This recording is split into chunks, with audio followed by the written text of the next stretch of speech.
ನಮಸ್ಕಾರ ಸ್ನೇಹಿತರೆ, ಎಎಸ್ವಿ ಪ್ರಪಂಚಕ್ಕೆ ಸ್ವಾಗತ. ಎಲ್ಲರೂ ಹೇಗಿದ್ದೀರಾ?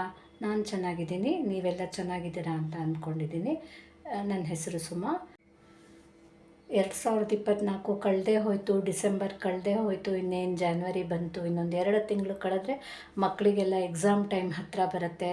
ಅದೇ ಒಂಥರ ಟೆನ್ಷನಲ್ಲಿ ಇರ್ತೀರ ಅಲ್ವಾ ನೀವೆಲ್ಲ. ಇನ್ನು ಮಕ್ಕಳು ಅವ್ರ ಆಟ ಪಾಠನೆಲ್ಲ ಸ್ವಲ್ಪ ಕಡಿಮೆ ಮಾಡಿ, ಪಾಠ ಅಲ್ಲ, ಆಟನ ಕಡಿಮೆ ಮಾಡಿ ತುಂಟಾಟ ಎಲ್ಲ ಬಿಟ್ಟು ಪಾಠದ ಕಡೆ ಜಾಸ್ತಿ ಗಮನ ಕೊಡಬೇಕು. ಯಾಕಂದರೆ ಇನ್ನೊಂದು 2 ತಿಂಗಳೇ ಇರೋದು. ಸೊ ಮಕ್ಕಳಿಗೆ ಮೆಮೊರಿ, ಈ ಟೈಮಲ್ಲಿ ತುಂಬ ಮೆಮೊರಿ ಪವರ್ ಬೇಕಾಗುತ್ತೆ. ಓದಿದ್ದನ್ನು ಗ್ರಾಸ್ಪ್ ಮಾಡ್ಕೊಳ್ಳುವಂಥ ಶಕ್ತಿ ಬೇಕಾಗುತ್ತೆ. ಇದೆಲ್ಲ ಬೇಕು ಅಂತಂದರೆ ನಮಗೊಂದು ಸ್ವಲ್ಪ ದೈವ ಬಲನೂ ಬೇಕಾಗುತ್ತೆ ಅಲ್ವಾ. ಕೆಲವು ಸರಿ ಎಲ್ಲ ಮಾಡಿಕೊಂಡು ಓದ್ಕೊಂಡು ಹೋಗಿರ್ತೀವಿ, ಎಲ್ಲ ಆಗಿರುತ್ತೆ.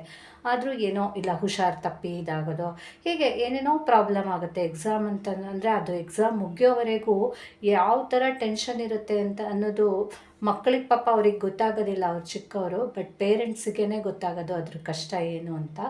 ಸೊ ಅದಕ್ಕೋಸ್ಕರ ಸ್ವಲ್ಪ ನಮಗೆ ದೈವ ಬಲ ಬೇಕು ಅಂತಂದರೆ ನಾವು ಏನಾದರೂ ಒಂದೆರಡು ಶ್ಲೋಕನಾದರೂ ಮಕ್ಕಳಿಗೆ ಹೇಳಿಸ್ಬೇಕಾಗುತ್ತೆ.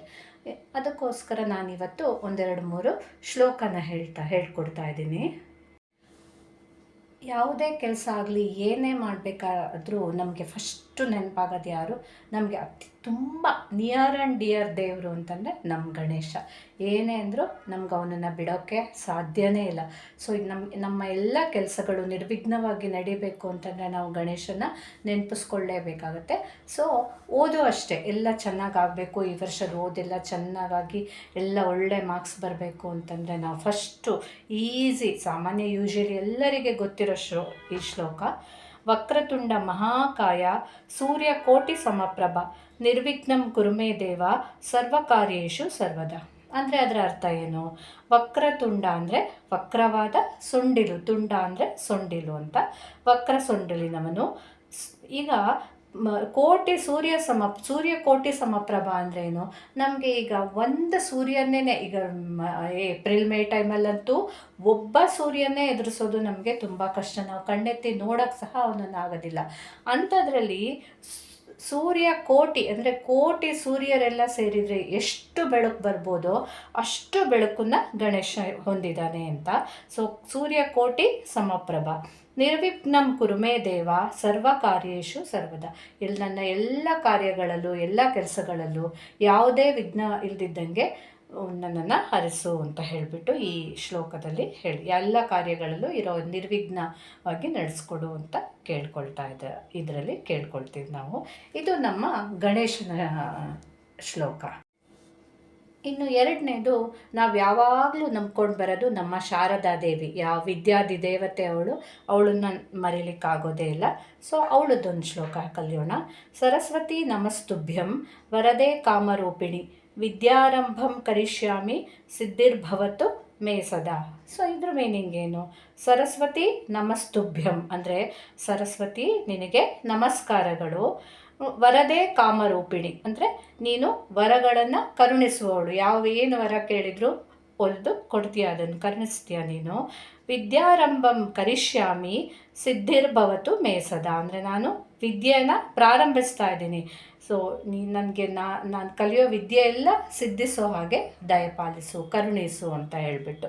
ಸೊ ಅದು ಸಹ ವಿದ್ಯೆಗೆ ತುಂಬ ಹೆಲ್ಪ್ ಆಗೋ, ನಾವು ಏನು ಓದ್ತೀವೋ ಅದು ನಮ್ಮ ತಲೆಯಲ್ಲಿ ಅರ್ಥ ಆಗಿಬಿಟ್ಟು ಹಾಗೆ ನಮ್ಮ ಮೆಮೊರಿಯಲ್ಲಿ ಉಳ್ಕೊಳ್ಬೇಕು ಅಂದರೆ ನಮಗೆ ಈ ಶಾರದಾ ದೇವಿ ಕೃಪೆ ಸಹ ಖಂಡಿತ ಬೇಕಾಗುತ್ತೆ. ಇದು 2ನೇ ಶ್ಲೋಕ. ಆದರೆ ಈಗ ನಾನು ಹೇಳ್ತಾ ಇರೋ 3rd ಶ್ಲೋಕ ಸ್ವಲ್ಪ ಲೆಸ್, ನಿಮಗೆ ತುಂಬ ಜನಕ್ಕೆ ಗೊತ್ತಿರೋದಿಲ್ಲ ಈ ದೇವರ ಬಗ್ಗೆ. ಜಾಸ್ತಿ ನಾವು ಅಷ್ಟೊಂದು ಸ್ಟಡಿ ಮಾಡಿರೋದಿಲ್ಲ. ಹಯಗ್ರೀವ ದೇವರ ಮಂತ್ರ ನಮಗೆ ತುಂಬ ಒಳ್ಳೆಯದು. ಯಾಕಂದರೆ ಎಲ್ಲ ಜ್ಞಾನಕ್ಕೂ ಸಹ ಆಧಾರ ಅವನೇ. ಈವನ್ ನಮಗೆ ಪುರಾಣ ಕಥೆಗಳ ಪ್ರಕಾರ ಸರಸ್ವತಿಗೆ ವಿದ್ಯೆನ ಟೀಚ್ ಮಾಡಿದವರೇ ನಮ್ಮ ಹಯಗ್ರೀವ ದೇವರು ಅಂತ ಹೇಳಿಬಿಟ್ಟು ನಮಗೆ ಓದಿದ್ರೆ ತಿಳ್ಕೊಳ್ಬೋದು. ಸೊ ಆ ಶ್ಲೋಕದ ಬಗ್ಗೆ ಕಲ್ತ್ಕೊಳ್ಳೋಣ. ಜ್ಞಾನಾನಂದಮಯಂ ದೇವಂ ನಿರ್ಮಲ ಸ್ಫಟಿಕಾಕೃತಿಂ ಆಧಾರಂ ಸರ್ವವಿದ್ಯಾನಾಂ ಹಯಗ್ರೀವಮುಪಾಸ್ಮಹೇ ಅಂತಂದರೆ ಏನು ನೋಡಿ, ಇಲ್ಲಿ ಹಯಗ್ರೀವ ಅಂತಂದರೆ ದೇವ್ರ ಹೆಸರಲ್ಲೇ ಇದೆ. ಹಯ ಅಂದರೆ ಕುದುರೆ, ಗ್ರೀವ ಅಂದರೆ ನೆಕ್ ಅಂತ. ಹಯಗ್ರೀವ ನೋಡಿ ಇಲ್ಲಿ. ಸೊ ಆ ದೇವರು ಅವರು ಮನುಷ್ಯನ ದೇಹ ಇರುತ್ತೆ, ಮುಖ ಮಾತ್ರ ಕುದುರೆಯ ರೂಪದಲ್ಲಿರುತ್ತೆ. ಇದು ವಿಷ್ಣುವಿದೇ ಒಂದು ಅವತಾರ. ಇದ್ರ ಕತೆ ನಾವು ನೋಡ್ತಾ ಹೋದರೆ ತುಂಬ ದೊಡ್ಡ ಕತೆ ಇದೆ ಇದೆಲ್ಲ. ಸೊ ನಾವು ಒಂದು ಸಣ್ಣದಾಗಿ ಹೇಳ್ಬಿಡ್ತೀನಿ ಅಷ್ಟೇ. ಬ್ರಹ್ಮನ ಹತ್ರ ಇದ್ದ ವೇದಗಳ ಬುಕ್ಕನ್ನು ಮಧು ಕೈಟಭ ಅಂತ ಇಬ್ಬರು ರಾಕ್ಷಸರು ಕತ್ಕೊಂಡು ಹೋದಾಗ ಅದು ಯಾರಿಂದನೂ ತರೋಕ್ಕಾಗಲ್ಲ. ಆಗ ಎಲ್ಲ ಹೋಗಿ ವಿಷ್ಣುನ ಕೇಳಿದಾಗ ಅವರು ಈ ರೂಪನ ತೊಗೊಂಡ್ಬಿಟ್ಟು ಆ ಮಧು ಕೈಟಭ ಅನ್ನೋ ರಾಕ್ಷಸರನ್ನು ಸಂಹಾರ ಮಾಡಿ ವೇದನ ವಾಪಸ್ ಅವರು ಜೋಪಾನ ಮಾಡಿದರು ಅನ್ನೋದು ಒಂದು ಕತೆ. ಅದು 2-3 ಥರ ಕತೆ ಇದೆ. ಅದರಲ್ಲಿ ಇದು ನಮಗೆ ತುಂಬ ಗೊತ್ತಿರೋ ಒಂದು ಕತೆ. ಸೊ ಅವರ ಮುಖ ಹಾಗಿದ್ದು, ಮನುಷ್ಯನ ದೇಹ ಹಯ ಅಂದರೆ ಕುದುರೆಯದು ನೆಕ್ ತಲೆ ಮೇಲಿರೋದ್ರಿಂದ ಆ ಥರ ಹಯಗ್ರೀವ ಅಂತ ಹೇಳ್ತಾರೆ. ಸೊ ಹಾಗೆ ಇಲ್ಲೊಂದು ಪಕ್ಕದಲ್ಲಿ ಒಂದು ಚಿತ್ರ ವಾದಿರಾಜ ಮುನಿಗಳವರು, ಅವ್ರ ಹತ್ರ ಒಂದು ಕುದುರೆ ಬಂದು ನೋಡಿ ಅಲ್ಲಿ ಹೀಗೆ ಒಂದು ತಿಂತಾ ಇದ್ದಾರೆ. ಅದು ಸಹ ನಾವು ಈವನ್ ಒಂದು ಹಯಗ್ರೀವ ಅಂತ ಒಂದು ಸ್ವೀಟ್ ಮಾಡ್ತೀವಿ, ಕಡಲೆಬೇಳೆ, ಬೆಲ್ಲ, ಕಾಯಿ ಎಲ್ಲ ಹಾಕಿಬಿಟ್ಟು ಒಂದು ಇದು, ಅದನ್ನು ಅವರು ಪ್ರಸಾದ ರೂಪದಲ್ಲಿ ಕೊಡ್ತಾ ಇದ್ದಾಗ ಆ ರೀತಿ ಕುದುರೆ ರೂಪದಲ್ಲಿ ಬಂದುಬಿಟ್ಟು ಹಾಗೆ ತಿಂತಾಯಿದ್ರು ಅಂತ ಹೇಳ್ಬಿಟ್ಟು ಅದ್ರ ಬಗ್ಗೆನೂ ತುಂಬ ಕತೆ ಇದೆ. ಅದು ಇನ್ಯಾವಾಗಲೂ ನಾನು ಇನ್ನೊಂದು ಸರಿ ಮಾಡಿ ಹೇಳ್ತೀನಿ. ಬಟ್ ಇಷ್ಟು ಮಾತ್ರ ಈ ಹಯಗ್ರೀವ ದೇವರ ಬಗ್ಗೆ ನಾವು ತಿಳ್ಕೊಳ್ಬೋದು. ಸೊ ಅದ್ರದ್ದು ಶ್ಲೋಕ ನಾನು ಜ್ಞಾನಾನಂದಮಯಂ ದೇವಂ ನಿರ್ಮಲ ಸ್ಫಟಿಕಾಕೃತಿಂ ಆಧಾರಾಂ ಸರ್ವವಿದ್ಯಾನಾಂ ಹಯಗ್ರೀವ ಮುಪಾಸ್ಮಹೆ. ಅಂದರೆ ಏನರ್ಥ? ಎಲ್ಲ ಜ್ಞಾನಕ್ಕೂ ಪ್ರತಿರೂಪ, ಎಲ್ಲ ಜ್ಞಾನಾನಂದಮಯಂ ದೇವಂ, ಎಲ್ಲ ಜ್ಞಾನಗಳಿಗೂ ಅವನೇ ಪ್ರತಿರೂಪ ಅಂತ ಹೇಳ್ಬೋದು. ನಿರ್ಮಲ ಸ್ಫಟಿಕಾಕೃತಿಂ ಅಂದರೆ ನಿರ್ಮಲ ಅಂದ್ರೇನು? ಪ್ಯೂರ್ ಅಂತ. ಸ್ಫಟಿಕದಷ್ಟೇ ಪ್ಯೂರ್ ಆಗಿರೋನು ನೀನು. ಆಧಾರಾಂ ಸರ್ವ ವಿದ್ಯಾನಾಂ ಅಂದರೆ ಎಲ್ಲ ವಿದ್ಯೆಗಳಿಗೂ ನೀನೇ ಆಧಾರ. ಅಂಥ ಹಯಗ್ರೀವ ದೇವರನ್ನು ನಾನು ಪೂಜಿಸ್ತೀನಿ ಅಂತ ಹೇಳಿಬಿಟ್ಟು ಈ ಶ್ಲೋಕದ ಅರ್ಥ.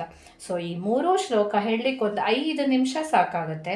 ದಿನ ಬೆಳಿಗ್ಗೆ ಮಕ್ಕಳಿಗೆ ಸ್ನಾನ ಆದ ತಕ್ಷಣ ದೇವ್ರ ಮುಂದೆ ಕೂತ್ಕೊಂಡ್ಬಿಟ್ಟು ಈ ಒಂದು ಶ್ಲೋಕನ ಹೇಳಿಸ್ಬಿಟ್ರೆ ನಮಗೆ ಈ ಟೈಮಲ್ಲಿ ಯಾವುದೇ ತೊಂದರೆನೂ ಬರದೆ ಎಲ್ಲ ಓದಿದ್ದೆಲ್ಲ ಚೆನ್ನಾಗಿ ಅರ್ಥ ಆಗಿಬಿಟ್ಟು ಈ ವರ್ಷ ನೆಕ್ಸ್ಟ್ 2025ನಲ್ಲಿ ಮಾರ್ಚಲ್ಲಿ ಬರೋವಂಥ ಎಕ್ಸಾಮಲ್ಲಿ ಎಲ್ಲ ಚೆನ್ನಾಗಾಗುತ್ತೆ. ಹಾಗೆ ಆಗಲಿ ಅಂತ ನಾನು ಕೇಳ್ಕೊಳ್ತೀನಿ. ಈ 3 ಶ್ಲೋಕದ ಇಂಗ್ಲೀಷ್ ಮೀನಿಂಗ್ ಏನಂದರೆ, ವಕ್ರತುಂಡ ಮಹಾಕಾಯ ಸೂರ್ಯಕೋಟಿ ಸಮಪ್ರಭ ನಿರ್ವಿಘ್ನಂ ಕುರುಮೇ ದೇವ ಸರ್ವಕಾರ್ಯೇಷು ಸರ್ವದಾ ಅಂತಂದರೆ, one who has curved trunk, who has large body, whose splendor is equal to million suns.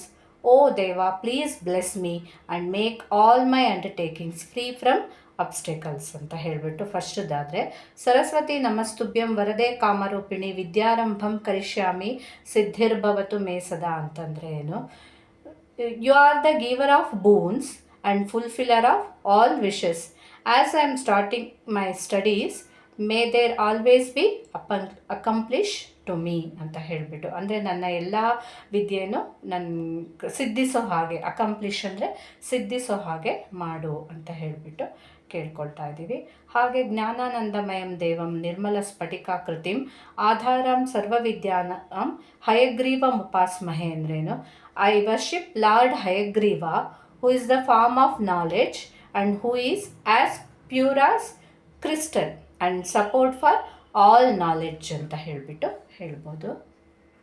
So ಈ ಎಲ್ಲ ಶ್ಲೋಕಗಳನ್ನು ನಾವು ದಿನಾನು ಹೇಳೋದ್ರಿಂದ ಅಕಾಡೆಮಿಕ್ ಎಕ್ಸಲೆನ್ಸ್ ಆಗಲಿ, ಮೆಮೊರಿ ಎನ್ಹ್ಯಾನ್ಸ್ಮೆಂಟ್ ಆಗಲಿ, ಸ್ಪಿರಿಚುವಲ್ ಗ್ರೋತ್ ಆಗಲಿ, ಇದೆಲ್ಲ ನಮಗೆ ಸಿಗುತ್ತೆ.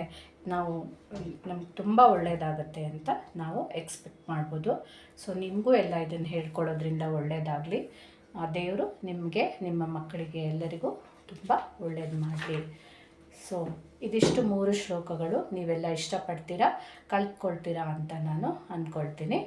ಸೊ ನಿಮಗೇನಾದರೂ ಇದಿಷ್ಟ ಆಗಿದ್ದರೆ ಖಂಡಿತ ನನ್ನ ಚಾನಲನ್ನು ಮರೀದೆ ಸಬ್ಸ್ಕ್ರೈಬ್ ಮಾಡಿ, ಹಾಗೆ ಲೈಕ್ ಮಾಡಿ, ಶೇರ್ ಮಾಡಿ, ಕಮೆಂಟ್ ಮಾಡಿ. Thank you.